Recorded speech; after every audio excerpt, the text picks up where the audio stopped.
Армысыздар, құрметті көрермендер. Қазақтың ұлы, дана, кемеңгер жазушысы Абай Құнанбайұлының 175 жылдық мерейтойына орай ұйымдастырылып отырған Абай өлеңдерін жатқа оқу эстафетасын Түркістан облысы Түлкібас ауданы Әлемұл Доғылов атындағы жалпы орта мектебінің 10-шы сынып оқушысы Әзімхан Диана мен 4-ші сынып оқушысы Әзімхан Нұрхан ұсынады.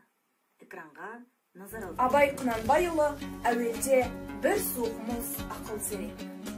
Әуелде бір суық мұз ақыл зерек, жылатқан тұла бойды ыстық жүрек, тоқтаулылық, талапта шыдамдылық, бұл қайраттан шығады, білсең керек. Ақыл, қайрат, жүректі бірдей ұста, сонда толық боласың елден бөлек.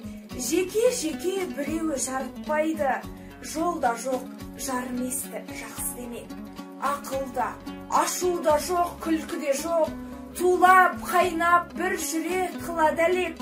Біреуінің күні жоқ, біреуінсіз, ғылым сол, үшеуінің жөнін білмек. Абай Құнанбайұлы, қалың елім, қазағым, қайран жұртым. Қалың елім, қазағым, қайран жұртым.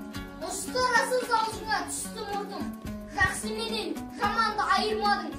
Бірі қан, бірі май бұл бенде құртым. Бет берген соң шырайың сондай жақсы.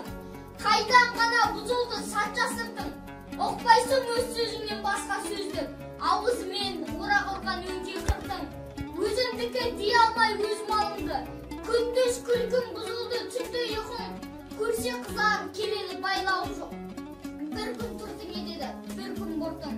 Bas-basına bir bolgan önce kıyqım. Minekey, buzgan yok ba elden sıyqım. Özlerinde tüzeler dey almaymun. Öz kolumdan ketken soң енді